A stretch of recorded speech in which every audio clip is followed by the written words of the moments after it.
Assalamualaikum warahmatullahi wabarakatuh. Oke, ketemu lagi sama saya Nelvi Dikaya. Sebelum kita ke video, jangan lupa subscribe. Oke teman-teman, kali ini aku bakalan ngasih sedikit info buat kalian yang selama ini udah salah persepsi. Nah, selama ini banyak banget nih yang tanya sama aku, Nelvi, kuliah di mana? Di PG PAUD. Oh, PG PAUD, berarti nggak bisa ngajar TK dong. Terus ada lagi juga yang tanya kayak gini, Mbak ngajar di sini ya? Iya Bu. Oh, ngajar kelompok apa Mbak? Kelompok PAUD apa yang TK? Aku agak bingung ya mau jawab kayak gimana. Jadi teman-teman harus tahu dulu apa artinya antara PAUD, TK, sama playgroup. Gimana sih kedudukan mereka sebenarnya? Oke, semua akan terjawab di video ini. Jangan lupa subscribe dan tonton sampai akhir. Sebelumnya aku jelasin dulu ya pengertian dari PAUD itu sendiri. PAUD atau yang biasa disebut dengan pendidikan anak usia dini merupakan suatu pembinaan yang diselenggarakan untuk anak usia 0 sampai 6 tahun.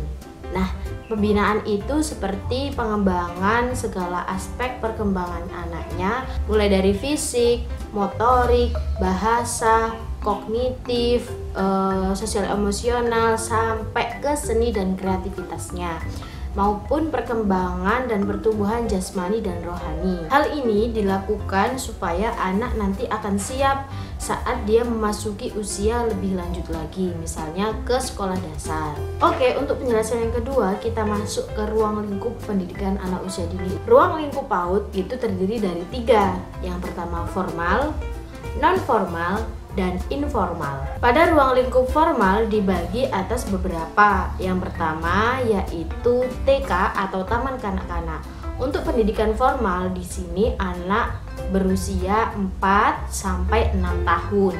Ingat, 4 sampai 6 tahun yang biasa disebut TK, RA, dan juga BA. TK taman kanak-kanak, RA Rodatul Atfal, dan juga Bustanul Atfal. Yang kedua, pendidikan informal.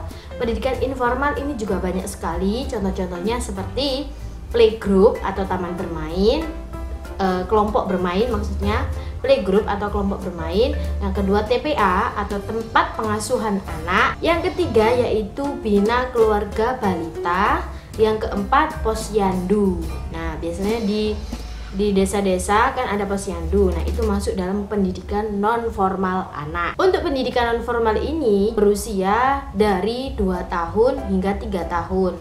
Jadi sebelum dia memasuki usia 4 tahun gitu ya teman-teman. Oke, untuk yang pendidikan ketiga yaitu yang dinamakan pendidikan informal atau pendidikan keluarga. Pendidikan keluarga ini dilakukan dari anak lahir sampai dengan dewasa. Jadi itu namanya pendidikan informal. Kalau aku gambarin kayak gini ya teman-teman, di dalam satu lingkaran itu namanya PAUD.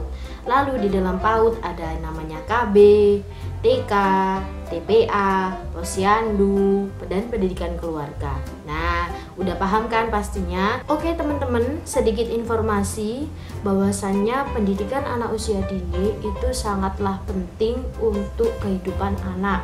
Mengapa? Karena pada usia 0 sampai 6 atau 0 sampai 8 tahun merupakan masa keemasan untuk anak. Masa di mana pertumbuhan dan perkembangan sangat dioptimalkan.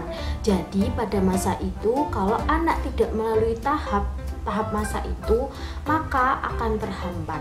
Kalian pasti akan tahu perbedaan dan pasti akan jelas terlihat antara anak yang tidak memasuki pendidikan anak usia dini atau tidak masuk ke kelompok bermain atau TK dan anak yang masuk ke tahap tersebut.